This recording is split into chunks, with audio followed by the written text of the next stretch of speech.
बिस्मिल्लाहिर्रहमानिर्रहीम। अस्सलाम वालेकुम डियर नर्सिंग ऑफिसर्स। तो आज से हम शुरू कर रहे हैं nursing research and this is the very first unit which is introduction to nursing research. ये जो यूनिट है स्पेसिफिकली ये बेसिक टर्मिनोलॉजीज़ पे फोकस करेगा। रिसर्च के जो बेसिक टर्मिनोलॉजीज़ यूज़ होते हैं, डिफिनीशंस वगैरह होंगे इसमें, जैसे नर्सिंग रिसर्च से ही हम शुरू करेंगे। तो हम आके अगर देखेंगे ऑब्जेक्टिव्स को, तो नर्सिंग रिसर्च के जो ऑब्जेक्टिव्स है इस यूनिट के, हम कौन-कौन सी चीज़ें हैं जिस पे हम फोकस करेंगे। तो सबसे पहले तो जैसे मैंने आपको बताया इंट्रोडक्शन है, जो ओवरव्यू एंड डेफिनेशंस पे हम फोकस करेंगे कि नर्सिंग रिसर्च क्या है, फिर नर्सिंग रिसर्च क्या है। एंड इसके बाद ये इम्पोर्टेंट है कि वेज ऑफ नोइंग, यानी हम कहाँ-कहाँ से नॉलेज जो है वो हासिल करते हैं। ह्यूमन नॉलेज सोर्सेज क्या है, कहाँ से हम जो है वो नॉलेज हासिल करते हैं। इसके बाद साइंटिफिक मेथड्स है, ये आगे भी हम यूनिट्स में डिस्कस करते रहेंगे इंशाल्लाह। रिसर्च टर्मिनोलॉजीज पे हम फोकस करेंगे, कुछ की कॉन्सेप्ट्स होंगे उस पे हम फोकस करेंगे। मैंने आपको जो कंपाइल्ड पेपर भेजा हुआ है, maybe some of you might have read that paper, उनमें जो क्वेश्चंस है उनमें भी अगर आप देखेंगे तो की कॉन्सेप्ट्स का डेफिनेशन आपसे पूछा गया है कि जैसे फॉर एग्जांपल वेरिएबल के बारे में पूछा है कि इंडिपेंडेंट वेरिएबल को एक्सप्लेन करें, कंट्रोल को एक्सप्लेन करें। फिर पैराडाइम में उन्होंने पूछा है कि व्हाट इज पैराडाइम, इस तरह एक और क्वेश्चन था, हाइपोथेसिस क्या है। तो ये की कॉन्सेप्ट्स है, so we will go through it इंशाल्लाह। नर्सिंग रिसर्च, इस पे हम बात करेंगे, इसके क्लिनिकल इम्पैक्ट क्या है, देन कुछ हिस्टोरिकल हमारे यहाँ पे फैक्ट्स होंगे, ज़्यादा हम डिटेल में नहीं जाएंगे, हम करिकुलम को फॉलो करेंगे। एंड पैराडाइम में फिर पॉजिटिविज्म है वर्स कंस्ट्रक्टिविज्म और नेचुरलिज्म, ये क्या चीज़ है, क्योंकि लास्ट पेपर में भी आया था। तो आगे आप देखेंगे जो आपके प्रीवियस पेपर्स में क्वेश्चंस आए हैं, तो उस क्वेश्चन के सामने मैंने एक स्टार जो है इसके साथ वो क्वेश्चन को टैग किया है, आगे आप लोग देखेंगे। बाय द वे, हम सबसे पहले आते हैं डेफिनेशन और डिफाइनिंग नर्सिंग रिसर्च। हम इसको डिफाइन करते हैं, लेकिन यहाँ पर अगर आप देखेंगे, जैसे मैंने कहा कि ये जो स्टार आप देख रहे हैं, ठीक है, इसका मतलब ये है कि ये प्रीवियस पेपर में भी ये क्वेश्चन आया था और शायद रिपीट भी हुआ है बहुत पेपर्स में। सो नर्सिंग रिसर्च को अगर हम देखेंगे कि व्हाट इज रिसर्च, तो रिसर्च का मतलब है रीसर्च, यानी you have to search again, ठीक है। फिर नर्सिंग आपको पता है हमारा डिसिप्लिन है, एंड इसी में जब हम रिसर्च करते हैं, so nursing research is a scientific process that refines, ठीक है, जो रिफाइन करते हैं, यानी ऑलरेडी एग्जिस्टिंग नॉलेज है, इसको हम रिन्यू करते हैं, क्लियर, और वैलिडेट, या इसको हम वैलिडेट करते हैं। रिफाइन का मतलब क्या होता है, रिफाइन, इसको रिन्यू करना। इसका मतलब ये नहीं है कि ऑलरेडी जो प्रैक्टिस चल रहा है वो तो ठीक है, लेकिन हम इसको थोड़ा सा मॉडिफाई करते हैं। फॉर एग्जांपल, जैसे आपको पता है कि पहले जो हम पोजीशन चेंज करते हैं पेशेंट का, एवरी 2 आवर्सली we change the patient position. अब ये एक रिसर्च फिनोमेना है, ऑलरेडी हमें पता है कि हर 2 घंटे बाद पेशेंट का अगर हम साइड चेंज करें तो बिट्स और का जो रिस्क है वो कम हो जाता है। लेकिन अब जो न्यू रिसर्चेज हुए इस पे, तो उन्होंने कहा कि हम इसके साथ साथ अगर एयर मैट्रिसेस प्रोवाइड करें, फिर बेड्स अगर आप देखेंगे इसको मॉडिफाई किया गया है पेशेंट के लिए, ताकि बिट्स और के चांसेस कम हो। तो वही ऑलरेडी एग्जिस्टिंग चीज है, जो पोजीशन चेंज है उसको खत्म नहीं किया गया, लेकिन इसको फर्दर इम्प्रूव किया गया कि एयर मैट्रिसेस हमारे पास जो है वो आ गए। तो थोड़ा सा इसमें उसको रिन्यू किया गया, दिस इज कॉल्ड रिफाइन। जो ऑलरेडी नॉलेज, एग्जिस्टेंस नॉलेज है, उसको रिफाइन किया गया। वैलिडेट एग्जिस्टेंस नॉलेज, और जो एग्जिस्टेंट नॉलेज है इसको वैलिडेट करना। जैसे फॉर एग्जांपल ऑलरेडी एक प्रैक्टिस हम कर रहे हैं, तो हम देखना चाह रहे हैं कि वाकई ये प्रैक्टिस ठीक है या नहीं है।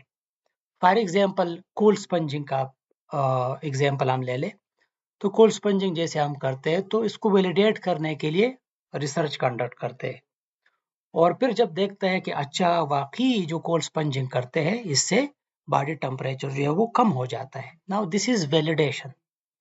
एक चीज है ऑलरेडी, लेकिन हम इसको देखना चाहते हैं कि वाकई ये ठीक है या नहीं है, that is called validation. And generate new knowledge. Research का जो तीसरा पर्पस है वो ये है कि हम न्यू नॉलेज को जेनरेट करें। फायदा क्या होगा, दैट विल डायरेक्टली और इनडायरेक्टली इन्फ्लुएंस नर्सिंग प्रैक्टिस।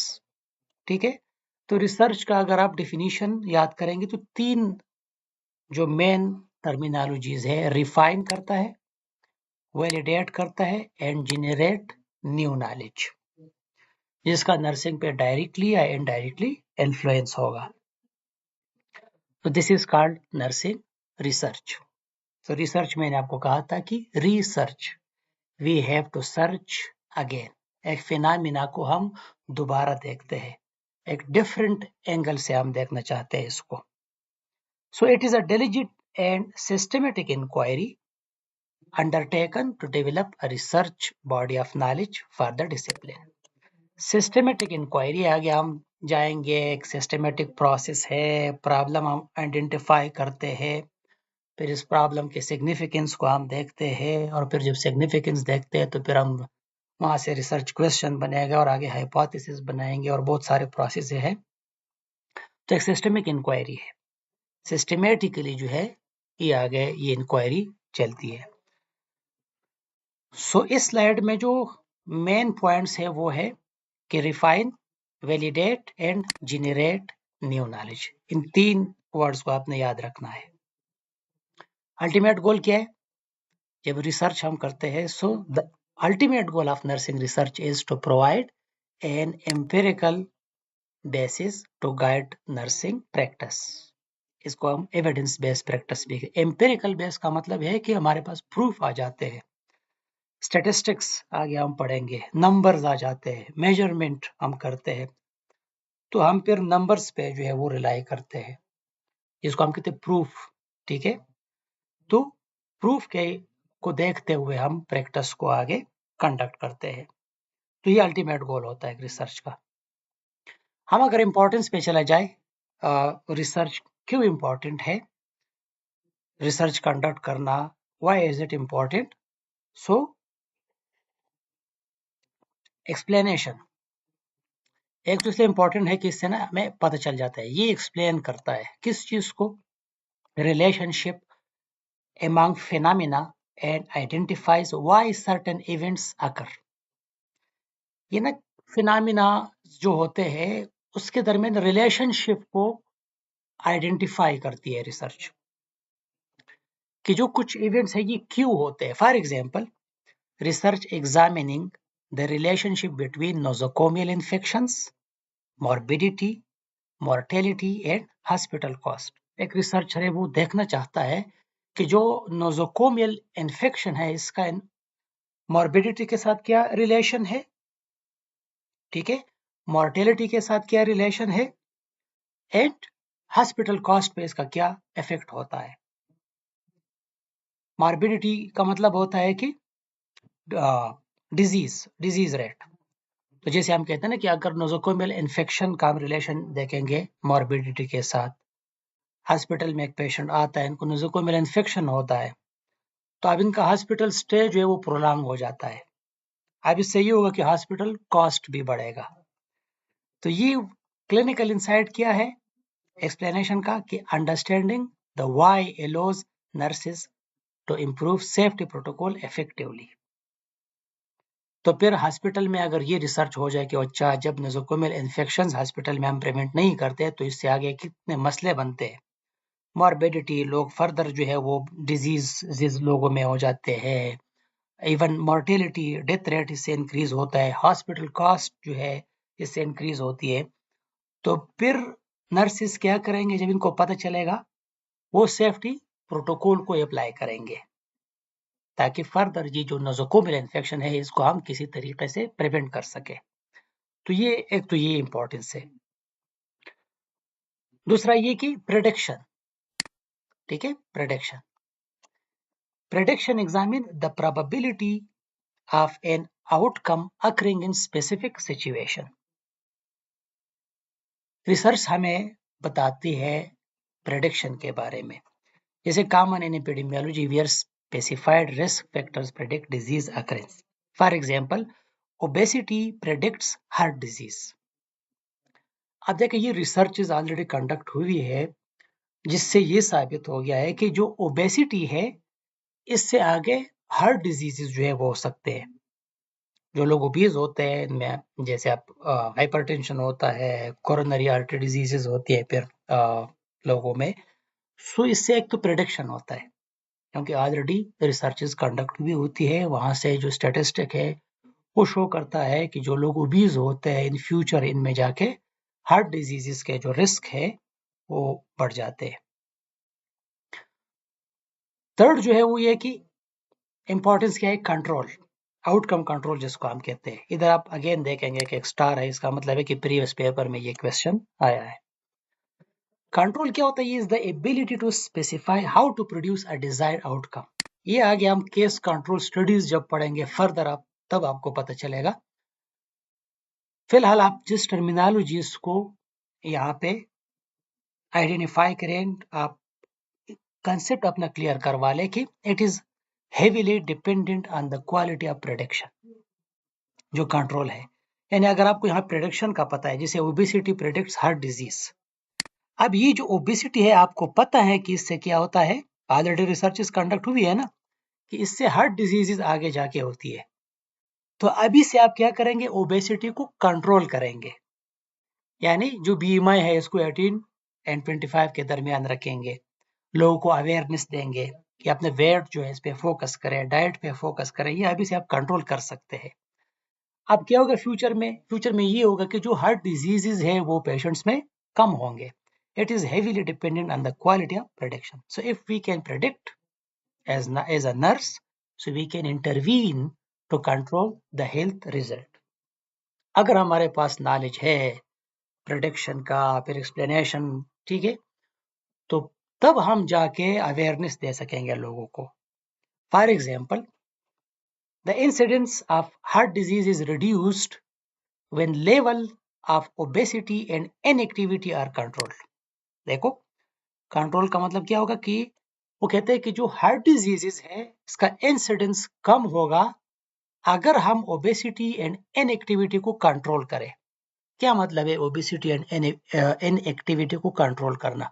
मतलब ये है कि ओबेसिटी में हम क्या करेंगे? प्रॉपर डाइट प्लान बनाएंगे, एक्सरसाइज का हम कहेंगे, ठीक है। जो इनएक्टिविटी है, सेडेंटरी लाइफस्टाइल, इसको हम कंट्रोल करेंगे।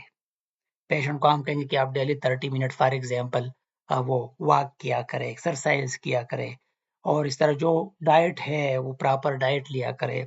वेट अपना आप देख लिया करें कि आपका जो बीएमआई है, बॉडी मास इंडेक्स, वो 18 to 25 के दरमियान ही रहे, वेट आपका ना बढ़े।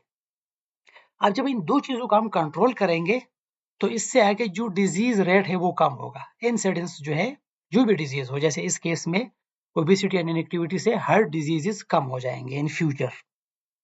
This is called control. ये आगे हम जब केस कंट्रोल स्टडीज पढ़ेंगे तो तब फर्दर आपको ये वाजे हो जाएगा, क्लियर हो जाएगा।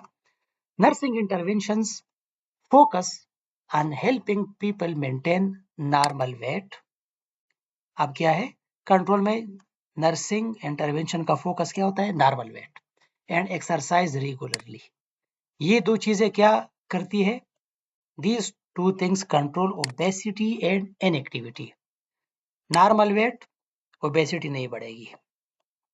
एक्सरसाइज रेगुलरली, इनएक्टिविटी नहीं रहेगी। देखिए ये दो चीजें कंट्रोल हो गई। जब ये दो चीजें कंट्रोल हो जाती है, so the rate or incidence of heart diseases will automatically decrease and to influence these predictors. Predictor क्या है आगे जो प्रेडिक्ट करता है, ठीक है जी। जैसे यहाँ पे आप देखेंगे कि जो ओबेसिटी एंड इनएक्टिविटी है ये प्रेडिक्टर है कि आगे क्या होगा बंदे को। जैसे किसी बंदे को आप देखेंगे कि बहुत ज्यादा ओबीज है या सेडेंटरी लाइफस्टाइल वाले हैं तो अक्सर नर्सेस कहते हैं ना भाई थोड़ा सा डाइट पे ध्यान दिया करें, अपने वेट पे जरा फोकस करें, क्योंकि ये प्रेडिक्टर है कि आगे फिर आपको हार्ट डिजीजेस हो सकती है। अब नॉलेज की तरफ अगर हम आ जाए, जैसे हमने कहा कि नॉलेज सोर्सेस क्या है, नॉलेज कहाँ से जो है वो हम हासिल करते हैं, कहाँ से आता है नॉलेज। तो अगर सबसे पहले हम देखें तो एक तो ट्रेडिशन होता है ना, ट्रेडिशन आपने देखा होगा कि knowledge based on truths and believes that come from custom and trends. जैसे सकाफत में है, कल्चर में है, एक ट्रेडिशन है। So unit sets according to traditional rules might not be effective. जो ट्रेडिशंस में होता है ना वो शायद इफेक्टिव ना हो। So we need research for quality of life improvement. हमें रिसर्च की जरूरत होगी क्वालिटी ऑफ लाइफ इम्प्रूवमेंट के लिए, क्योंकि ये तो ट्रेडिशन होता है। ट्रेडिशन में कुछ चीजें होती है कि जो कि वो एविडेंस बेस्ड नहीं होती। सो द चैलेंज क्या है, tradition provides comfort but lakhs of the rigorous evidence needed for modern clinical excellence. So tradition में कुछ चीजें होती है जो हम लेते हैं कि भाई ये ठीक है। फॉर एग्जाम्पल जैसे ट्रेडिशन में ये है कि आपने देखा होगा कि किसी को अगर एपिलिप्सी, फॉर एग्जाम्पल एक बच्चे को एपिलिप्सी हो जाती है तो सबसे पहले ट्रेडिशन में ये है कि इसको फला जगह पीर है, फला जगह ये है वो है, इसको लेके जाए, वो इसको दम करेगा, या इस पे जो है ना वो जिन्नात है। तो ये एक ट्रेडिशन होता है। तो जब आप इन चीजों को देखते हैं ना, हम एक सोसाइटी में होते तो फिर हम भी इसी को फॉलो करते हैं। हम कहते हैं हाँ यही तो होता है, यही ठीक तरीका है। लेकिन आप इस चीज को जब चैलेंज करते हो कि नहीं एविडेंस बेस्ड प्रैक्टिस क्या है इस चीज के लिए, तो आप देखें एविडेंस बेस्ड क्या है कि भाई नहीं ये एपिलिप्सी है, जिन्नात नहीं है। एपिलिप्सी का मतलब ये होता है कि कुछ एबनॉर्मल डिस्चार्जेस जो है वो ब्रेन में होते हैं, न्यूरॉनल। ईईजी कराते हैं इसके लिए, फिर देखा जाता है कि इसका काज क्या है, फिब्राइल है या कोई ट्राउमा है, जो भी है वो देखा जाता है। तो ट्रेडिशन का मतलब ये नहीं कि जो चीज ट्रेडिशन में है वो हर चीज ठीक होगी, क्योंकि वो रिगरस एविडेंस नहीं है, इनफ एविडेंस नहीं है, स्ट्रांग एविडेंस नहीं है ट्रेडिशन। तो कुछ चीजें में भी ठीक हो, जैसे एक ट्रेडिशन में है फॉर एग्जांपल कि एक्सरसाइज करना, एक ट्रेडिशन है एक जगह पे कि लोग रेगुलर एक्सरसाइज करते हैं, या जो है वो योगा करते हैं, मेडिटेशन करते हैं। अब देखिए ये चीजें अच्छी चीजें हैं, क्योंकि जब आप रिसर्च करेंगे तो रिसर्च से भी ये चीजें प्रूव्ड है, तो अच्छी चीजें हैं। लेकिन कुछ चीजें हैं जो एविडेंस बेस्ड प्रैक्टिस नहीं है, तो इसीलिए इन चीजों पे रिसर्च की जरूरत होगी। तो नॉलेज का एक सोर्स क्या है, ट्रेडिशन। लेकिन इसको हम क्या करेंगे, वैलिडेट करेंगे। डिफिनीशन से याद है ना, हम वैलिडेट करेंगे कि आया ये तरीका ठीक है या नहीं है। जो दूसरा है वो है अथॉरिटी। अथॉरिटी तो आपको पता है ना, जैसे जूनियर नर्सेज आती है वार्ड में, उनको सीनियर नर्स जो भी कहता है तो वो इसको मानते हैं कि ठीक है ये सीनियर है, अथॉरिटेटिव बंदा है। लेकिन सम टाइम ये होता है कि जो सीनियर बंदा होता है इनका नॉलेज आउटडेट हुआ होता है, वो पुराना अपना वो उसको यूज करता है, और जो न्यू गाइडलाइंस है वो चेंज है। तो इसीलिए अथॉरिटी तो है, ऐसा नहीं कि गलत है अथॉरिटी में सब। तो ये एक्सपर्ट इन्फ्लुएंस होता है, a person with expertise and power, expertise and power, who is able to influence opinion and behaviour. मैंने जैसे एग्जांपल दिया कि एक हेड नर्स है, वो एक इन्फ्लुएंस क्रिएट करता है अपने वार्ड में, उनके पास अथॉरिटी है। तो जो स्टूडेंट नर्सेज आती है या इंटर्नीज अगर आती हैं वहां पे, अब वो इन्फ्लुएंस होता है इनसे। तो अब ये इन्फ्लुएंस होता है एक बंदा, तो अगर हेड नर्स जो है वो अपडेटेड नॉलेज है तो इट्स ओके। लेकिन मैंने कहा ना कि सम टाइम ये होता है कि नॉलेज आउटडेट होता है एंड स्टिल वो कहते हैं कि नहीं जो मैं कहता हूँ या कहती हूँ वही ठीक है। सो इसमें फिर मसला आएगा। So that's why while authoritative knowledge is valuable, ठीक है, ऐसा नहीं है कि वो वैल्यूएबल नहीं है, it may contain information that has not been validated through research. Sometime ये भी होता है कि वो रिसर्च के जरिए वैलिडेटेड नहीं होते। So nurses must evaluate expert advice through the lens of research evidence। देखिए ये रिसर्च एविडेंस आगे जब हम जाएंगे तो फिर हमें पता चलेगा, रिसर्च से हम कैसे जो है चीज़ों को हम एम्पेरिकली देखते हैं कि ये ठीक है या नहीं है। तो इसलिए जो अथॉरिटेटिव नॉलेज है वो ठीक हो भी सकता है, नहीं भी हो सकता, इसको भी वैलिडेट करने की ज़रूरत है। तो नॉलेज, मैंने आपको कहा कि एक सोर्स हमारे पास ट्रेडिशन है, जैसे हमारे आबा अजदाद से आते हैं, जो हमारे कल्चर्स में होती है चीज़ें। दूसरा ये कि अथॉरिटी है, हम हर जगह जब काम करते हैं तो अथॉरिटी, जैसे स्टूडेंट्स के लिए टीचर्स अथॉरिटी है, फिर जो जूनियर नर्सेज के लिए सीनियर नर्सेज अथॉरिटी है, जूनियर डॉक्टर्स के लिए सीनियर डॉक्टर्स अथॉरिटी है, ठीक है। तो ये वैलिडेट करना पड़ेगा इसको। थर्ड जो है वो है नॉलेज बारोइंग। बारोइंग का मतलब है कि कहीं और से लेके आना, यानी अगर हम देखेंगे borrowing in nursing involves the appropriation and use of knowledge from other fields or disciplines to guide nursing practice. For example, psychology। अब साइकोलॉजी जो है ये नर्सिंग का खुद का नॉलेज नहीं है, ये हम साइकोलॉजी से लेते हैं। जैसे अंडरस्टैंडिंग बिहेवियर्स हम करते हैं ना, लोगों के बिहेवियर्स हम अंडरस्टैंड करते हैं। फॉर एग्जांपल पेजेट थ्योरीज और डेवलपमेंटल थ्योरीज को अगर हम देखेंगे, वो कॉग्निटिव थ्योरीज को सॉरी, तो इसमें अगर आप देखेंगे कि भाई प्री ऑपरेशनल स्टेज है, सेंसरी मोटर है, फिर प्री ऑपरेशनल है, कंक्रीट ऑपरेशनल है, फॉर्मल ऑपरेशनल, ये स्टेजेस है जैसे हम बच्चों में देखते हैं। अब ये जो नॉलेज है ये हम कहाँ से लेके आते हैं, बारो करते हैं साइकोलॉजी से। तो जो ह्यूमन बिहेवियर्स को हम असेस करते हैं उसके लिए हमें जाना पड़ता है साइकोलॉजी की तरफ। तो एक सोर्स क्या है नॉलेज के लिए नर्सिंग में, साइकोलॉजी, बारविंग। बायोलॉजी जैसे फिजियोलॉजिकल बेसिस है। फॉर एग्जाम्पल हम जब वाइटल साइंस पढ़ते हैं तो ये नर्सिंग का खुद का जनरेट किया हुआ नॉलेज नहीं है, ये नर्सिस ने इस नॉलेज को जनरेट नहीं किया है, बल्कि ये ऑलरेडी टेकन नॉलेज है, बारोड नॉलेज है फ्रॉम अदर डिसिप्लिन। जैसे for example cardiovascular system physiology, तो ये नर्सिस ने इस पे काम नहीं किया है। मतलब इनिशियली जी जो जनरेट किया है नॉलेज को, जैसे मैंने कहा ना कि न्यू नॉलेज जनरेट रिसर्च में ये होता है, तो ये बेसिकली बायोलॉजी नॉलेज है। रिस्पायरेटरी सिस्टम, एक्सक्रीटरी सिस्टम, ये सारे जितने भी सिस्टम्स है तो ये हम बायोलॉजी से लेते हैं, हम इसके लिए बायोलॉजी को स्टडी करते हैं, जैसे हम एनाटॉमी को स्टडी करते हैं, फिजियोलॉजी को स्टडी करते हैं, ठीक है। तो तभी हमें वाइटल साइन का पता चलता है कि अच्छा ब्लड प्रेशर क्या है, नॉर्मल कितना होता है, एबनॉर्मल क्या है, फिर स्टेजेस क्या है। इसी तरह respiratory rate, pulse rate, temperature, तो ये हमने बारोड किया है। तो एक सोर्स हमारे पास ये है। एक होता है जी सोशियोलॉजी, यानी कम्युनिटी हेल्थ के लिए, जो हम इंटरेक्ट करते हैं कम्युनिटी के साथ, ठीक है, तो वो हम सोशियोलॉजी से चीजें लेते हैं। तो ये हमारे पास सोर्सेज है बारविंग से। तो मैंने कहा कि नॉलेज हम ट्रेडिशनली इल्म हासिल करते हैं, इसके बाद अथॉरिटेटिव इल्म होता है, हमारे असातिज़ा होते हैं, हमारे बड़े होते हैं, हमारे सीनियर्स होते हैं, ठीक है, इवन सीनियर कोलीग्स भी होते हैं, वहां से हम नॉलेज लेते हैं। तो जैसे मैंने कहा बिल्कुल ठीक होता है, लेकिन इसको वैलिडेट करना पड़ता है। एंड सोशियोलॉजी, कम्युनिटी हेल्थ, जैसे फॉर एग्जांपल अथॉरिटेटिव नॉलेज का मैं आपको एक और एग्जांपल दे दूं।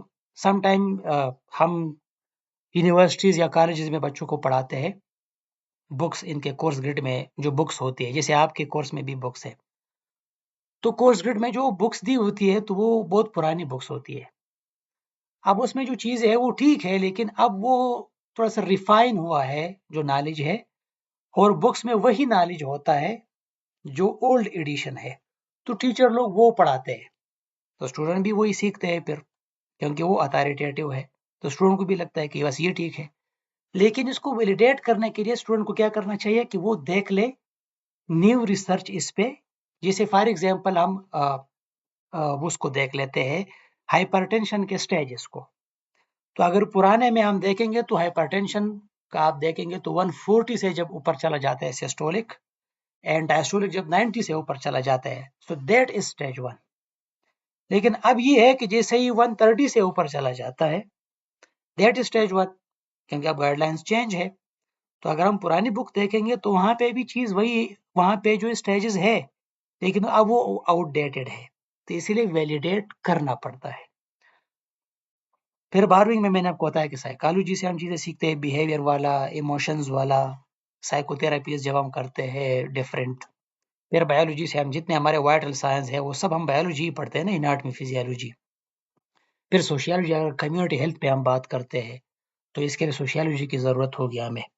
जैसे पॉपुलेशन बर्थ कंट्रोल पे हम बात करते हैं, तो इसके लिए हमें पता होना चाहिए कि कम्युनिटी में किस तरह के लोग रहते हैं, इनका कल्चर क्या है, इससे कैसे कम्युनिकेट करेंगे। So for that we have to go toward sociology.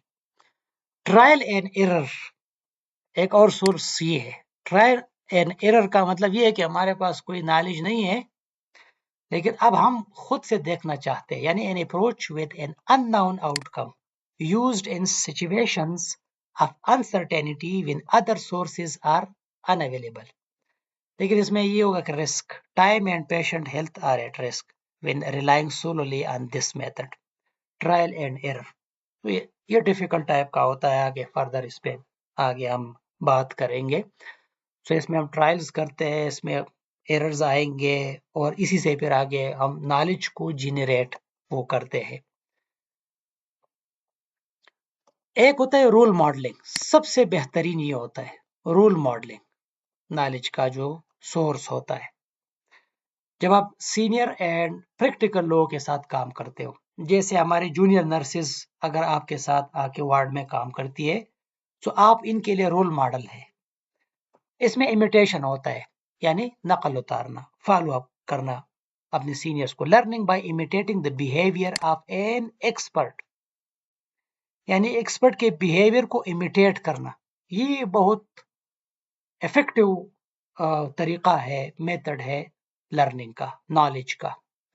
जैसे एक एक स्टूडेंट को हम क्लास में जो है वो बताते हैं कि फॉर एग्जांपल अगर आपने रैंडम ब्लड ग्लूकोज लेवल को ग्लूकोमीटर से चेक करना है तो कैसे करेंगे, तो हम इतने इतने सारे स्टेप बताते हैं। लेकिन अगर वो जस्ट एक दिन के लिए आ जाए और आपने सीनियर नर्स को देखे कि वो किस तरह ब्लड ग्लूकोज लेवल को मॉनिटर करती है through the help of glucometer, वो इसी वक्त सीखेगा कि इसने किस तरह जो है वो डिमॉन्स्ट्रेट किया है इस प्रोसीजर को। This is imitation. So this is central to mentorship in nursing, बहुत इंपॉर्टेंट है। और आपको पता है कि वो प्रिसेप्टरशिप फाइनल ईयर में फिर कराते हैं बच्चों को, तो इसमें वो मेंटोरशिप एक सीनियर नर्स को जो है वो असाइन किया जाता है, एक या दो स्टूडेंट्स, ताकि वो प्रैक्टिकली अपने सीनियर्स को देखे कि वो किस तरह प्रोसीजर को परफॉर्म करते हैं या किस तरह वो मेडिसिन एडमिनिस्टर करते हैं। ये इमिटेशन है। Social learning through experience colleague helps novice internalize complex clinical skills. Catheter जैसे हम आपको पता है चेकलिस्ट में हम कितना स्टूडेंट को बताते हैं कि सबसे पहले आपने ये करना है, फिर ये करना है, आखिर में ये करना है। तो इतना 2-3 पेजेस का हम पूरा एक प्रोसीजर चेकलिस्ट इनको देते हैं। हॉस्पिटल में जब वो जाते हैं सीनियर नर्सेज को देखते हैं तो वो प्रैक्टिकली उस प्रोसीजर को देखते हैं एंड रियल पेशेंट, तो बहुत इजीली एंड बहुत जल्दी वो सीखता है फिर। So mentorship bridges the gap between academic theory and bed side practice, बहुत इंपॉर्टेंट है। जो मेंटोरशिप है, इसे academic theory and bed side practice का जो गैप है वो ब्रिज हो जाता है, खत्म हो जाता है तकरीबन। और आपने सुना भी होगा कि स्टूडेंट कहते हैं कि हमें जो पढ़ाया जाता है तो यहाँ पे नहीं है, क्योंकि स्टूडेंट का ना एक्सपोजर नहीं होता, लोग मेंटोरशिप प्रोवाइड नहीं करते। ये मसला आपको पता है ना, हमारे पाकिस्तान में तो ये मसला बहुत ज़्यादा है। कोई किसी को बहुत मुश्किल से सिखाता है, अदरवाइज लोग कहते हैं इसको इग्नोर करें, टाइम नहीं है, मैं बिजी हो।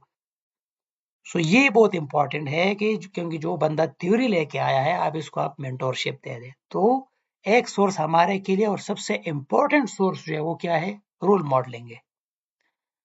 ये बाय द वे जो स्टेजेस है कि एक्सपीरियंस एंड नोविस नर्सेस, हम जब एक्सपीरियंस गेन करते हैं तो सबसे पहले आपको पता है ना कि नॉविस होता है, जिनके पास कोई एक्सपीरियंस नहीं है।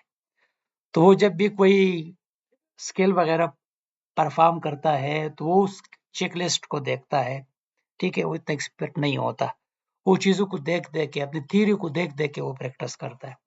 फिर इसके बाद जैसे एक ग्रेजुएट लेवल या इंटरनी लेवल आप ले लें, तो एक्सपीरियंस लेवल इनका तकरीबन 2 साल तक जब हो, उसको फिर चीज़ों का पता चलना शुरू हो जाता है, वो एडवांस बिगिनर होता है फिर, ठीक है।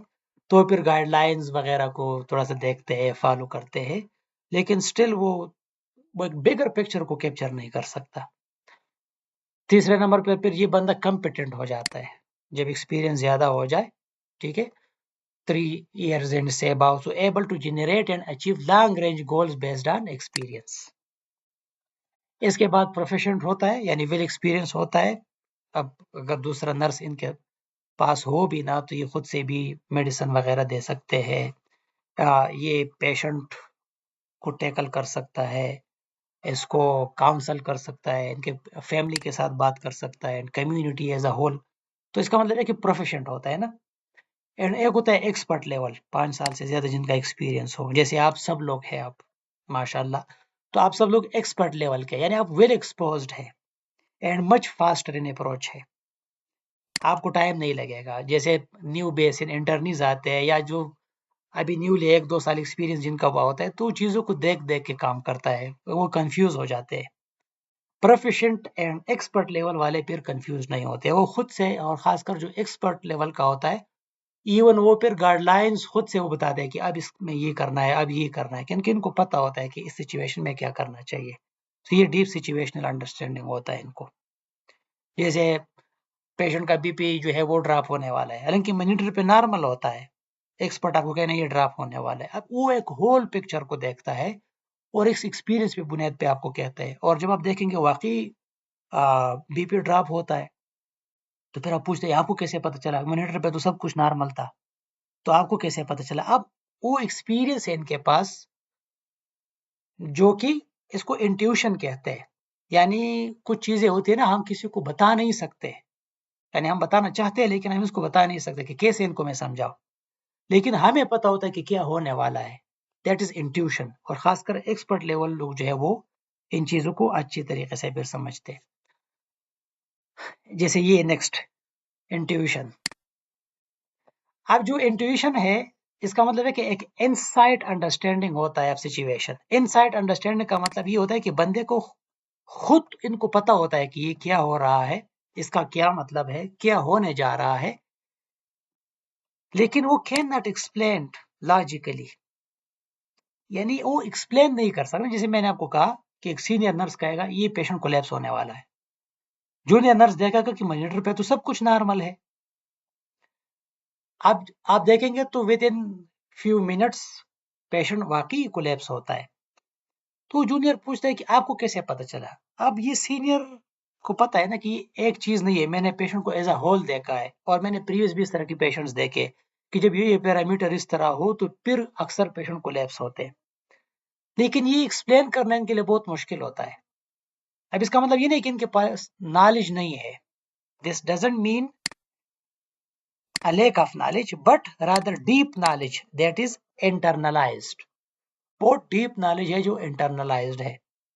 जैसे कुछ लोग कहते हैं ना यार, जैसे पुराने वक्तों में कि भाई अब कल या परसों जो है वो बारिश होगी। अब वो, उनको पता है कि जब ये चीजें होती है मौसम में तो फिर बारिश होती है, लेकिन इनको ये पता नहीं होता कि आ, किस तरह जो है, फॉर एग्जांपल मैं किसी और को समझाऊं कि जब मौसम में ये तगय्युर आ जाता है तो फिर बारिश होती है। क्लियर?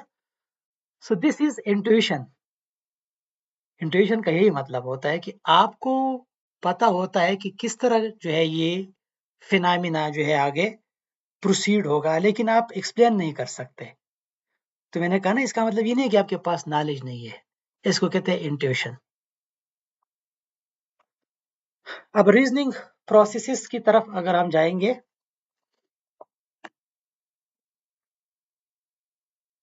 अच्छा जी, अब हम आते हैं रीजनिंग प्रोसेसेस। यहाँ पे भी आप अगर आप देखेंगे तो आपको नजर आएगा यहाँ पे, सॉरी, स्टार। इसका मतलब है कि प्रीवियस पेपर में इससे क्या आया था, इंडक्टिव रीजनिंग। कि व्हाट इज इंडक्टिव रीजनिंग, ये प्रीवियस पेपर में आया था, ठीक है। तो जो रीजनिंग है वो एक इंडक्टिव रीजनिंग होता है और एक डिडक्टिव रीजनिंग। इंडक्टिव होता है moving from the specific to general, और डिडक्टिव का मतलब होता है जनरल टू स्पेसिफिक। डिडक्ट का मतलब माइनस होना, कम होना, तो जनरल से हम स्पेसिफिक की तरफ आते हैं। अब inductive reasoning moving from the specific to general, observing specific instances to formulate a general theory.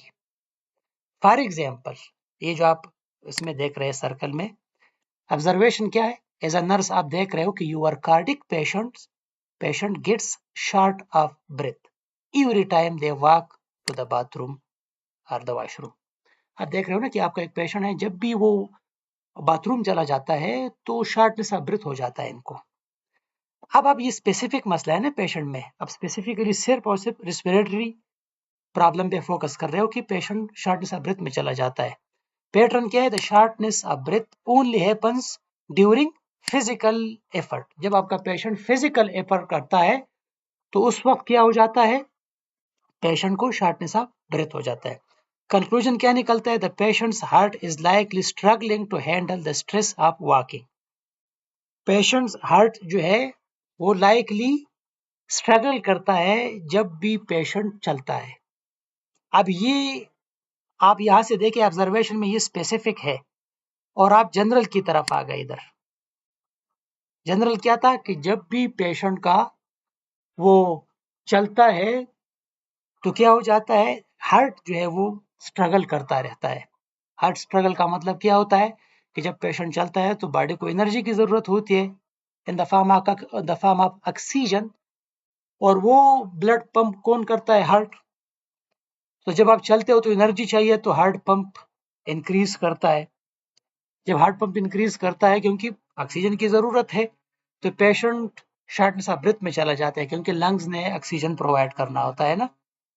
सो ये पैटर्न है। आप कंक्लूजन में आप देखेंगे the patient's heart is likely struggling to handle the stress of walking. ये स्पेसिफिक टू जनरल है। आपने अपने पेशेंट को देख लिया और वो शॉर्टनेस ऑफ ब्रेथ में जब भी वॉशरूम चला जाता है। जनरल ये है कि जब भी पेशेंट, इस तरह के पेशेंट्स होते हैं, वो वॉशरूम वो जब भी चलते हैं तो हार्ट स्ट्रगल करता है। अब हम आते हैं डिडक्टिव रीजनिंग पे। So moving from general to specific, applying a general premise to reach a specific logical conclusion. अब इसमें क्या होता है? रूल क्या है? For example, all paralysed patient are at risk for bed sores. जितने भी पैरालाइज्ड पेशेंट होते हैं उसमें रिस्क होता है उनमें कि इनको बिट सोर हो जाए। एक जनरल आप देखेंगे, एक जनरल वो कॉन्सेप्ट है ये कि जो लोग पैरालाइज्ड होते हैं they have a higher risk of bed sore. Case में आप देखते हो कि your patient is paralysed, as a nurse आप देखते हो कि जो आपका पेशेंट है वो पैरालाइज्ड है। अब देखिए जनरल क्या है? जो भी लोग पैरालाइज होते हैं उनमें बिट सोर के चांसेस बढ़ जाते हैं। आपने देखा कि यूर पेशेंट इज पैरालाइज्ड, मेरा जो पेशेंट है ये भी तो पैरालाइज है। सो आपने कंक्लूजन क्या निकाला कि this patient is eight risk for bed सोर। जो मेरा ये पेशेंट है इनमें भी बिट सोर का रिस्क मौजूद है, इनको भी बिट सोर हो सकते हैं। अब ये है जनरल से स्पेसिफिक की तरफ, ठीक है, from general to specific. So all paralysed patient are at risk for bed sore. ये जनरल फिनोमिना है, रीजनिंग है, और इसको आपने स्पेसिफाई कर करके यहां तक लेके आए कि this patient is eight risk for bed सोर। जो ये पेशेंट है वो बिट सोर रिस्क इसमें है। सो एक इंडक्टिव रीजनिंग, डिडक्टिव रीजनिंग, तो मे भी नेक्स्ट टाइम डिडक्टिव रीजनिंग आ जाए, मे भी दोनों आ जाए, तो आपको पता होना चाहिए। इसमें की पॉइंट क्या है? Inductive is from specific to general, deductive from general to specific. हम नर्सिस रिसर्च रूल पे अगर हम आते हैं, ये भी अगर आप देखेंगे स्टार है सामने, इसका मतलब ये भी प्रीवियस पेपर में ये क्वेश्चन आया है। So according to professional organisation like American Nursing Association, research involvement increases with each successive level of advanced educational preparation। ठीक है, ये नर्सिस रिसर्च रूल होता है। जैसे आपको पता है मास्टर लेवल पे, फिर पीएचडी लेवल, आजकल नर्सिंग डिसिप्लिन बहुत आपको पता है कि आगे जा रहा है। Nurses at all levels play a critical role in the research ecosystem, from data collection to primary investigation. अब रिसर्च प्रायोरिटीज जैसे द प्रोफेशन, यानी रिसर्च के अगर प्रायोरिटीज देखेंगे रिसर्च के, तो continuously growing the nursing profession and it's identity. जब nurses research को कंडक्ट करेगी, आगे प्रोफेशन इससे क्या होगा, इम्प्रूव होगा, इसकी आइडेंटिटी जो है वो बनेगी, नुमाया होगा, विजिबल होगा। और नर्सेज आजकल आपको पता है कि विजिबल हो भी रहे वर्ल्ड वाइड रिसर्च की वजह से, क्योंकि पहले आपको पता है कि डिप्लोमा नर्सिंग थी, फिर इसके बाद डिग्री नर्सिंग आई, जैसे ये नर्सिंग BSN, फिर इवन जो डिप्लोमा नर्सिस थी वो पोस्ट RN पे चले गई, उन्होंने पोस्ट RN में एडमिशन लेके उन्होंने अपने आप को इम्प्रूव किया, अपग्रेड किया। इसके बाद अब मास्टर लोग कर रहे हैं, इसके बाद PhDs है, अब पाकिस्तान में आप देख रहे हो खुद पाकिस्तान जो है वो PhDs क्रिएट कर रहे हैं। इसके बाद पेशेंट के लिए क्या है प्रायोरिटी में, improving patient outcome and care standards. और इसमें ये होगा कि जो आउटकम है, patient outcome and standard care, ये इम्प्रूव होगा। जैसे मैंने कहा ना कि पहले ये होता था कि जस्ट हम पोजीशन चेंज करते थे, फिर एयर मैट्रेसेस आ गए, ठीक है, और फर्दर आपको पता है कि कितने जो एडवांसमेंट आई है नर्सिंग में। तीसरी इंपॉर्टेंट बात ये है कि नॉलेज जनरेट होता है ना इससे, developing credible knowledge based on new evidence. वक्त के साथ साथ जो है वो न्यू एविडेंस, वो न्यू प्रूफ्स आते रहते हैं, सो न्यू नॉलेज जो है वक्त के साथ साथ वो आता है, तो नॉलेज जनरेट होता है, तो इससे प्रोफेशन जो है वो प्रोफेशनल डेवलपमेंट होता है। बेनिफिट ऑफ नर्सिंग रिसर्च, इधर भी स्टार है, आप देखें, इसका मतलब प्रीवियस पेपर में ये भी क्वेश्चन आया है, बेनिफिट क्या है नर्सिंग रिसर्च का। So evaluate and improve nursing care based on new knowledge. जो नर्सिंग केयर है वो इम्प्रूव हो जाता है इससे, जो न्यू नॉलेज है, अपडेटेड नॉलेज है, वैलिडेटेड नॉलेज है, उसके बुनियाद पे। Provide evidence for evidence based practice, जो आप कर रहे हैं प्रैक्टिस, इसके लिए आपको एविडेंस प्रोवाइड करती है रिसर्च, कि ये ठीक है, ये नहीं है, ये वैलिडेटेड है, ये वैलिड है, ये वैलिड नहीं है, ये इनवैलिड है। Offers quality and cost containment practices, एक तो quality and cost containment practices जो है वो सामने आ जाती है रिसर्च से। Helps nursing achieves its own professional identity, research से आपको पता है ना ओन प्रोफेशनल आइडेंटिटी, जैसे आजकल आप देख रहे हैं कि नर्सेस को वर्ल्ड वाइड रिकॉग्निशन जो है वो मिलना शुरू हो गया है। फिर हम जैसे डेवलपिंग कंट्रीज, खासकर पाकिस्तान, इंडिया, बांग्लादेश, तो यहाँ पे अगर आप देखेंगे तो अब नर्सेस जो है वो विजिबल हो रहे हैं due to the nursing research. Defines the parameter and boundaries of nursing, जो नर्सिंग रिसर्च से आपको पता चलता है कि हमारे जो है वो जॉब डिस्क्रिप्शन क्या है, बाउंड्रीज क्या है, नर्सिंग पैराडाइम पूरा जो है मौजूद है कि एक नर्स का क्या काम है, कहाँ तक जो है एक नर्स प्रैक्टिस कर सकता है, स्कोप क्या है नर्सिंग की। ये 1960 से 1978 के दरमियान अगर आप देखेंगे, सो 1963 में क्या हुआ है, international journal of nursing studies published, फिर 1967 में journal of nursing scholarly published, 1978 में western journal of nursing research established. मतलब यहाँ से नर्सेज ने रिसर्च पे काम शुरू किया। 1963 में फर्स्ट जो international journal of nursing studies published, तो इसका मतलब है कि वहां से जो है नर्सिंग ने अपने वो डेवलपमेंट शुरू की। फिर 1985 में जो की विक्ट्री है वो क्या है, the American Nursing Association achieved a victory by establishing the National Center for Nursing Research in 1985। National Center for Nursing research ये 1985 में एस्टेब्लिश्ड हो गया।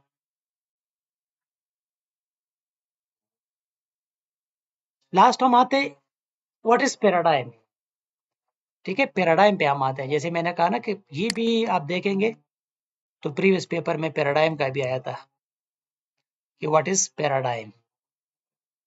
तो तकरीबन ये जो इंट्रोडक्शन का यूनिट है, इसमें आप देखेंगे तो बहुत सारे क्वेश्चन प्रीवियस पेपर्स में ऑलरेडी मौजूद है।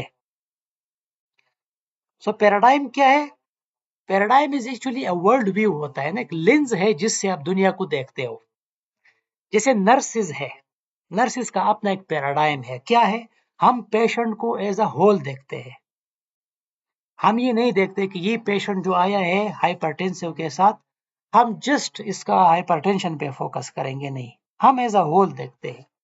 एज अ होल का मतलब ये है कि पेशेंट का हम फिजिकली भी देखते हैं कि हाइपरटेंशन, मेंटली भी देखेंगे कोई डोमेस्टिक प्रॉब्लम तो नहीं है, पेशेंट का फाइनेंशियल स्टेटस, ये सारी चीजें हम देखते हैं ना। आगे हम पैराडाइम पे जब जाएंगे अभी, कंस्ट्रक्टिविज्म एंड पॉजिटिविज्म, हम वो भी देखते हैं। हम सोशली भी पेशेंट को, क्या पेशेंट अट्रैक्टिव है नहीं है, सो पेशेंट को हम एज अ होल देखते हैं।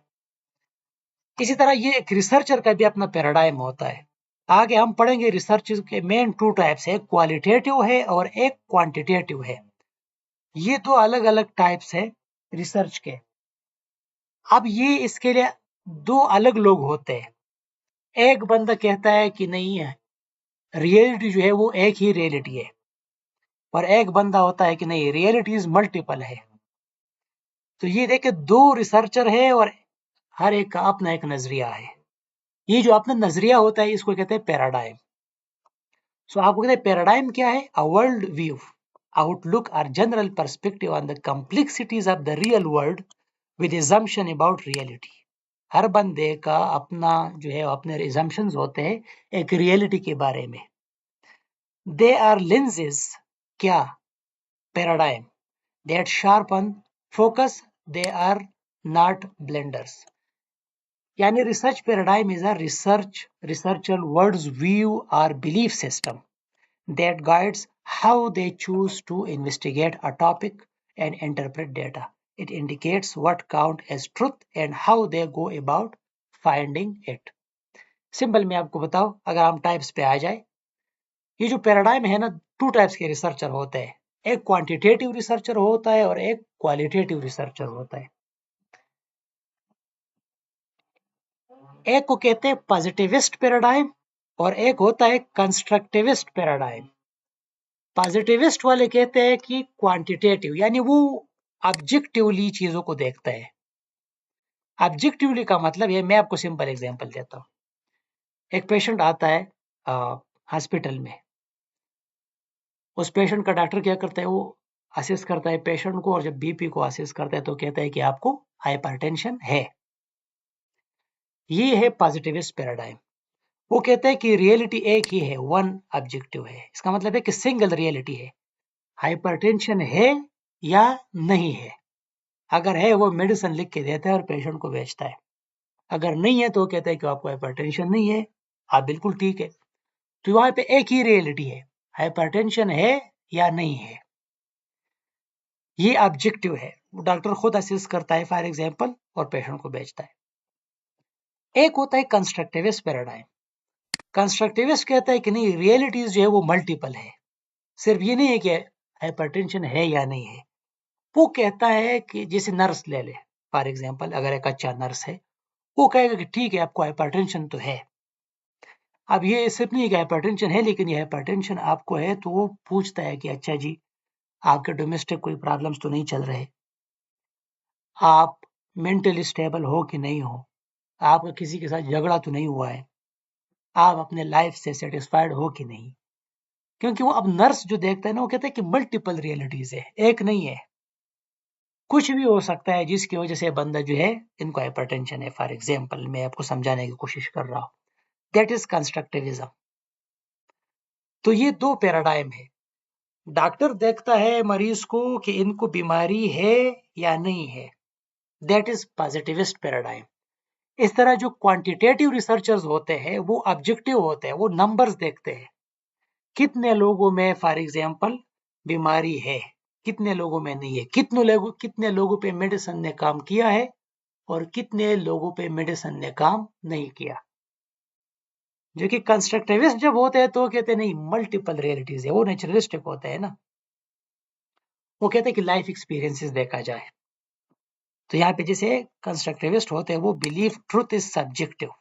वो कहते हैं कि आपको तब पता चलेगा जब आप बंदे से पूछेंगे और वो खुद अपने एक्सपीरियंस आपके साथ शेयर करता है, रियलिटी ये है, and based on personal human experiences, feeling and words.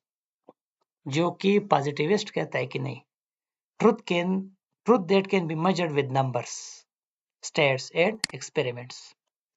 जैसे एक बंदा जो है ना, इनको डिप्रेशन है, डिप्रेशन स्केल होता है ना, या जनरलाइज एंजाइटी स्केल, इसके अपने स्केल्स होते हैं, साइकोलॉजिस्ट जो होते हैं, डॉक्टर। अब वो सिर्फ अपने स्केल पे देखते हैं कि अच्छा बंदे को डिप्रेशन है, तो उनके पास एक ही रियलिटी है, डिप्रेशन है या नहीं है। लेकिन जो कंस्ट्रक्टिविस्ट होते हैं वो कहते हैं ये जो डिप्रेशन है ये क्यों है। फॉर एग्जाम्पल आपकी शादी हुई है कि नहीं, फिर अगर शादी हुई है तो आपके बच्चे हैं कि नहीं, ठीक है। फिर अगर आपके फाइनेंशियल स्टेटस क्या है घर का, आप जॉबलेस तो नहीं हो, एम्प्लॉयमेंट स्टेटस क्या है। तो ये सारी वो चीजें पूछते हैं ना कंस्ट्रक्टिविस्ट। वो कहता है कि मल्टीपल रियलिटीज है जिसकी वजह से ये मसला हो सकता है। पॉजिटिविस्ट कहता है कि बस स्केल पे बंदे को बीमारी है तो है। So a positivist researcher, for example, measures the exact blood pressure number of 100 cardiac patients before and after a new medication. यानी एक पॉजिटिविस्ट रिसर्चर है, फार्मास्यूटिकल इंडस्ट्री से एक साइंटिस्ट है, और उसने 100 लोगों का जो है वो बीपी चेक किया। उन्होंने एक न्यू मेडिसिन जो है वो बनाई थी। वो पहले उन्होंने लोगों का बीपी चेक किया, इसके बाद वो मेडिसिन दे दिया उसको, पेशेंट को दे दी, और इसके बाद दोबारा बीपी उन्होंने चेक किया। अब वो कहता है कि इस मेडिसिन ने कितना जो है वो काम किया है। That is positivist researcher. Constructivist क्या करेगा, on the other hand, interviews 10 cardiac patient. Constructivist researcher 10 cardiac patient के साथ बैठता है ताकि वो देख ले कि उनको जब ये कार्डिक इशू हुआ था इससे इनमें डर कितना है, personal fears, individual coping experiences, वो किस तरह कोप कर रहा है इसके साथ while recovering from a heart attack, believing that truth is shared by each person's unique perspective rather than numbers. Constructivist कहता है कि ये जो बंदा गुजर रहा है, जिनको हार्ट अटैक हुआ था, आइए इनसे पूछते हैं कि वो इसके साथ किस तरह कोप कर रहा है। पॉजिटिविस्ट क्या कहता है, ट्रोपोनिन पे फोकस करे, मेडिसिन पे फोकस करे, ठीक है, वो उन चीजों में नहीं पड़ता। वो कहते हैं रियलिटी एक ही है, आपको हार्ट अटैक हुआ है और अब आपने ये काम करना है बस। कंस्ट्रक्टिविस्ट कहता है कि हार्ट अटैक जो आपको हुआ है तो आप पे क्या गुजर रहा है वो हमें बताए। क्लियर। सो रियलिटी कंपैरिजन अगर हम देखेंगे तो जो नेचर ऑफ रियलिटी है पॉजिटिविस्ट पैराडाइम में, वो है रियलिटी एग्जिस्ट एंड फिक्स्ड। वो कहते हैं कि रियलिटी फिक्स्ड है, एक मसला है या नहीं है, दवाई ने काम किया है या नहीं किया है, ठीक है। नेचुरलिस्टिक या कंस्ट्रक्टिविस्ट क्या कहते हैं, multiple and subjective. Multiple realities है, ठीक है, एक रियलिटी नहीं है, मल्टीपल है, एंड सब्जेक्टिव है, मरीज आपको बताएगा, आप ऑब्जेक्टिव नहीं देख सकते जब तक आपको मरीज ना बताए। इधर कहता है पॉजिटिविस्ट नहीं, ऑब्जेक्टिव है, जो हम देखेंगे वही हकीकत है। और कंस्ट्रक्टिविस्ट कहता है कि नहीं, जो हमें मरीज बताते हैं वो हकीकत है। तो इंक्वायरी कंपैरिजन अगर हम देखेंगे, वैल्यूज जो है, पॉजिटिविस्ट ऑब्जेक्टिव सॉर्ट, मैंने कहा ना कि वो ऑब्जेक्टिवली देखता है, असेस करता है, एंड नेचुरलिस्टिक जो है वो सब्जेक्टिवली वैल्यूड है, वो कहते हैं कि जो मरीज कहता है। अब ये दोनों अपने जगह पे ठीक है, ऐसा नहीं है कि इसमें एक गलत है दूसरा ठीक है। और आप एक बंदा देखेंगे वो एक वक्त में पॉजिटिविस्ट भी है, नेचुरलिस्टिक भी है, तो ये आगे फिर फर्दर हमें पता चलेगा। लेकिन right now you must know the basic concepts. Researcher goal क्या होता है, यहाँ पे पॉजिटिविस्ट का प्रेडिक्शन होता है एंड कंट्रोल, ठीक है। रिसर्चर गोल ये है, वो कहता है कि आप ओबेसिटी कंट्रोल करें तो आगे आपको हाइपरटेंशन नहीं होगा। लेकिन नेचुरलिस्ट जो है वो इंसाइट एंड अंडरस्टैंडिंग पे चलता है। वो कहता है कि ओबेसिटी तो ठीक है, लेकिन ये जो आप एंजाइटी में हो, डिप्रेशन में हो, स्ट्रेस में रहते हो, ये सारी चीज़ें ये ठीक नहीं है, इसको चेंज करना पड़ेगा। तो वो नेचुरलिस्टिक होता है, अंडरस्टैंडिंग वाला। मेथड ऑफ कंपैरिजन में अगर पॉजिटिविस्ट, जैसे मैंने कहा, ऑब्जेक्टिव, फिक्स्ड डिजाइन होता है इनका। आगे जब हम डिजाइन पढ़ेंगे आपको पता चलेगा। क्वांटिटेटिव में, क्वांटिटेटिव में जैसे फॉर एग्जांपल अगर आप जो भी डिजाइन लेते हो वो फिक्स्ड होता है, इसमें बाद में आप चेंज नहीं कर सकते अगर आप क्वालिटेटिव स्टडी लेते हो। लेकिन अगर आप क्वालिटेटिव लेते हो तो बाद में आप चेंजेस कर सकते हैं ड्यूरिंग द स्टडी। इसमें स्टैटिस्टिकल एनालिसिस होते हैं, आगे जाके नंबर्स होते हैं, इनके स्टेटिस्टिकल कैलकुलेशंस होते हैं, parametric and non parametric test वहाँ पे अप्लाई होंगे, इसके जो रिजल्ट आएगा तो आगे हम पढ़ेंगे पी वैल्यू। शायद बायोस्टैटिस्टिक्स में हम लोगों ने पढ़ा था कि पी वैल्यू सिग्निफिकेंट है या नहीं है। जो कि नेचुरलिस्ट जो होता है वो इंडक्टिव होता है। इंडक्टिव का मैंने आपको बताया ना कि वो स्पेसिफिक से जनरल की तरफ जाता है। Emphasise on whole narrative qualitative analysis. जैसे हम नर्सेज है ना, तो हम इंडक्टिव सोचते हैं, पेशेंट को एज अ होल लेते हैं। हम ये नहीं देखते कि ये पेशेंट डायबिटिक के साथ आया सिर्फ और सिर्फ इनका आरबीएस देख ले, नहीं, हम फिर इनको एज अ होल देखते हैं। वो फंक्शनल हेल्थ पैटर्न होता है ना हमारा 11 सिस्टम का, इन सब में हम देखते हैं। पॉजिटिविस्ट सिर्फ और सिर्फ ये देखते हैं कि इनका किस तरीके से ब्लड ग्लूकोज कंट्रोल हो, बस। इनका कार्डिक के साथ कोई काम नहीं है। अगर कोई मसला है कार्डिक का, आपने देखा होगा, उसको रेफर करते हैं कार्डिक को। रिसर्च क्लासिफिकेशन ये आगे हम पढ़ेंगे, लेकिन जनरली आपको पता भी होता है रिसर्च के 2 मेन टाइप्स है। एक क्वांटिटेटिव रिसर्च होता है और एक क्वालिटेटिव रिसर्च होता है। ठीक है। सो जो क्वांटिटेटिव है it focuses on specific concepts, ठीक है, स्पेसिफिक। एंड क्वालिटेटिव होलिस्टिक होता है, एज अ होल होता है। जैसे मैंने कहा लाइफ एक्सपीरियंसेस। इसमें जो डेटा हमारे पास आएगा वो न्यूमेरिक में आएगा, नंबर्स की शक्ल में। लेकिन यहाँ पे एक्सपीरियंस नैरेटिव होता है कि बंदा सेटिस्फाइड है या नहीं है। यहाँ पे कितने परसेंट लोग मुतासिर हुए, कितने परसेंट लोग ठीक हो गए, ठीक है। तो यहाँ पे नंबर्स में बात होगी क्वांटिटेटिव में। क्वालिटेटिव में वर्ड्स में बात होती है। एक्सपीरियंस है, फिनोमिना को हम देखते हैं, जैसे हिस्टोरिकल रिसर्च है, फिनोमिनोलॉजिकल रिसर्च है, एथनोग्राफिक्स है। तो यहाँ पे हम ज़्यादातर वर्ड्स जो है वो इस पे बात करते हैं। ये इनके टाइप्स है, आगे हम एक एक करके तफसील से पढ़ेंगे इंशाल्लाह।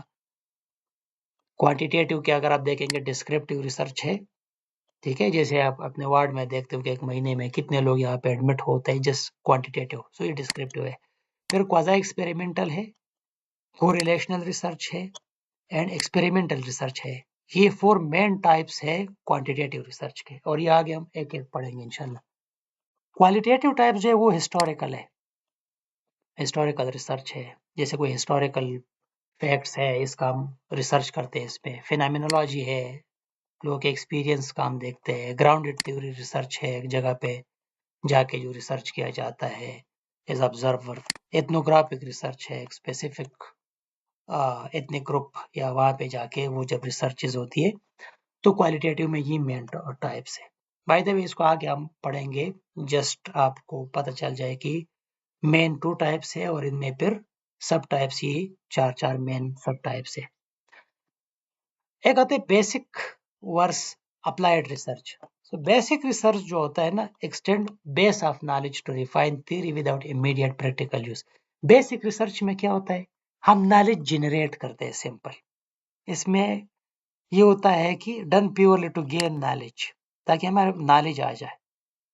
जैसे ग्रीफ के स्टेजेस है, ठीक है, वो हम नॉलेज जनरेशन के लिए वो होता है, डावडा स्टेजेस हम पढ़ते हैं। And understand how things work, हमें बस पता चलता है कि किस तरह जो है ना ये नॉर्मल फिजियोलॉजी, फिजियोलॉजी क्या है, जो हम किताबों में पढ़ते हैं ना, दैट इज बेसिक रिसर्च। जितने हमारे बुक्स हैं वो हमें ये बताते हैं नॉलेज, और हमें ये बताते हैं कि किस तरह जो है ना कार्डियो, फॉर एग्जांपल आप नॉर्मल फिजियोलॉजी, आप कार्डियोवास्कुलर सिस्टम, अब ये हम पढ़ते हैं नॉलेज गेन करने के लिए। हमें पता चलता है कि किस तरह जो है ना वो नॉर्मल फिजियोलॉजी है वो काम करती है कार्डियोवास्कुलर सिस्टम की। फिर जाके अप्लाइड में हम देखते हैं, और वहाँ पे जो चीज़ें हम अप्लाई कर सकते हैं वहाँ पर अप्लाई करते हैं अपने नॉलेज बेस पे। It does not solve any immediate practical clinical problem. जैसे अगर आपके पास नॉलेज है कार्डियोवास्कुलर सिस्टम का, तो इससे आप कोई रियल सिनारियो में कोई प्रॉब्लम को सॉल्व नहीं कर सकते, but you have the knowledge, it creates the foundational science. इससे क्या होता है, आपका फाउंडेशनल साइंस जो है वो क्रिएट होता है मजबूत। जैसे फॉर एग्जांपल अभी जो कॉलेजेस में लोग पढ़ते हैं, जैसे आप लोग अभी फॉर एग्जांपल पढ़ते हो, या खासकर जो बेसिक स्टूडेंट का आप एग्जांपल ले ले, आप लोग फिर भी अप्लाइड रिसर्च अप्लाई करते हो हॉस्पिटल्स में। बेसिक स्टूडेंट सारे बुक्स पढ़ते हैं, अब बुक्स में आपको पता है बेसिक रिसर्च ही होता है ज्यादातर, वो थ्योरेटिकली चीजों को समझते हैं। लेकिन एक होता है अप्लाइड रिसर्च, इधर आप देखें स्टार, क्योंकि प्रीवियस पेपर में अप्लाइड रिसर्च पे क्वेश्चन आया था। ये design to produce finding that remediate or modify a situation, यानी applied research done to solve a specific practical real world problem in the hospital और कम्युनिटी। ये जो अप्लाइड रिसर्च है, ये जब हम अप्लाई करते हैं तो इससे एक रियल प्रॉब्लम को हम सॉल्व कर सकते हैं। नेक्स्ट स्लाइड में हम एग्जांपल देखेंगे इसके लिए। It takes the knowledge from basic research, knowledge यहां से आएगा, and put it to work to improve patient care right away. ठीक है, यानी जैसे फॉर एग्जांपल यहाँ पे हम एफिनेफ्रिन के बारे में पढ़ते हैं, फिर डोजेस वगैरह सब हमें नॉलेज यहाँ से आता है, फिर रियल सिनारियो में जाके हम इसको अप्लाई करते हैं।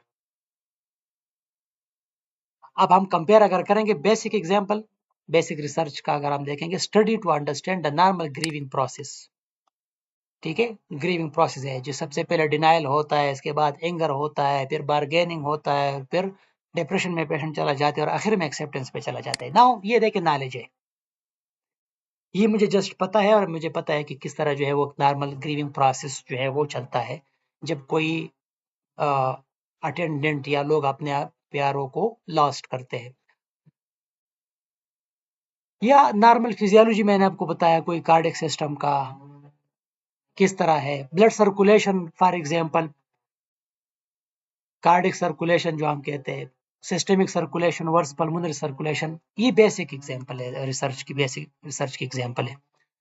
अप्लाइड का ये कि study to determine the effectiveness of an intervention to ease grieving, यानी अब आपको तो पता है कि ये ग्रीविंग प्रोसेस ये है, लेकिन इसके लिए आप ऐसा क्या कर सकेंगे जो रियल सिनेरियो में पेशेंट का जो ग्रीफ है वो कम कर सके। जैसे psychotherapy, counselling, as a nurse अगर आपके पास काउंसलिंग टेक्निक है और आप कर सकेंगे तो ये अप्लाइड रिसर्च है। आप रियल में पेशेंट के पास बैठेंगे और इनको काउंसल करेंगे। आउटकम रिसर्च, आउटकम रिसर्च का मतलब ये होता है कि जब आप रिसर्च करते हो तो इसका या तो रिस्पांस ये होता है कि पेशेंट रिस्पांस टू इंटरवेंशन, आपने जब साइकोथेरेपी या काउंसलिंग की पेशेंट की तो आउटकम पॉजिटिव आया, पेशेंट के साथ जो है वो ठीक हो गया, एंजाइटी इनकी कम हो गई, फंक्शनल यानी इंप्रूवमेंट स्टेटस आ गया। इस तरह फाइनेंशियल कास्ट आउटकम, ठीक है, नोजोकोमियल इन्फेक्शन को आपने प्रिवेंट किया तो कास्ट आउटकम पे वो बहुत ज़्यादा हो गया। ड्रग जो है वो फॉर एग्जांपल कंप्लायंस पे आपने काम किया कि नर्सिस किस तरह कंप्लायंस को मेक श्योर कर सके कि जो पेशेंट डिस्चार्ज होते हैं वो टाइमली मेडिसिन लिया करें ताकि एंटीबायोटिक रेजिस्टेंस ना हो। तो इसमें ऑफ कोर्स फाइनेंशियल वो आएगा। सेटिस्फेक्शन देखते हैं कि पेशेंट सेटिस्फेक्शन हो जाता है इससे, जब आप एक रिसर्च करते हो, एक इंटरवेंशन को आप अप्लाई करते हो तो इससे पेशेंट सेटिस्फेक्शन बढ़ जाता है। सो ये मैंने जैसे आपको कहा था कि पोलिट का जो essential of nursing research book है वो बुक आप पढ़ेंगे। This was just an introduction class to the nursing research. इंशाल्लाह नेक्स्ट फिर हम प्रोसेस पे चले जाएंगे कि प्रोसेस में कौन कौन सी चीज़ें हैं, कहाँ से रिसर्च को शुरू करते हैं और किस तरीके से रिसर्च को हम लेके आगे लेके जाते हैं। लेक्चर को आप देख लें, क्वेश्चन नोट करें, and then you can ask the question anytime. I will be available to help you out. That's it. I think कोई स्लाइड रह तो नहीं गई। अब इसका मतलब ये नहीं है कि जो सामने स्टार है तो बस इसी पे आप फोकस करेंगे। बस ये तो ये है कि प्रीवियस पेपर में ना ये क्वेश्चंस आए थे तो इसको देख ले। लेकिन जैसे मैंने कहा ना कि रीजनिंग में लास्ट टाइम इंडक्टिव आया था या डिडक्टिव आया था, तो इस दफा शायद हो सकता है कि वो इंडक्टिव आ जाए। पैराडाइम लास्ट टाइम आया था तो इस टाइम शायद कंस्ट्रक्टिविज्म एंड पॉजिटिविज्म के बारे में पूछ ले। ठीक है, तो चीज़ों को आपने ना कंसेप्ट अपना क्लियर करवाना है, ऐसा ना हो कि आप जस्ट रट्टा लगाए और बस। बाकी जैसे ये रिसर्च टाइप्स में अभी आपने कंफ्यूज नहीं होना, आप खुद से देख सकते हो, लेकिन आ गया इसको हम वो डिटेल से पढ़ेंगे इंशाल्लाह। जैसे यहाँ पे प्रीवियस टाइम अप्लाइड आया था, may be next time basic आ जाए या आउटकम रिसर्च आ जाए। Who knows. तो आप ना हर चीज को कवर करेंगे, स्किप नहीं करेंगे कि चलो ये इंपॉर्टेंट नहीं है। मैंने जो आपको सेंड किया है कंपाइल्ड पेपर, उसमें क्वेश्चन के सामने मार्क्स भी मेंशन्ड है।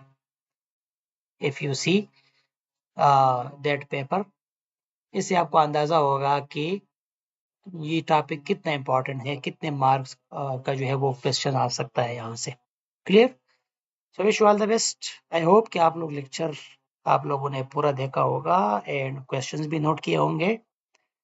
जो भी क्वेश्चंस है आप फिर पूछ सकते हैं। Wish you all the best.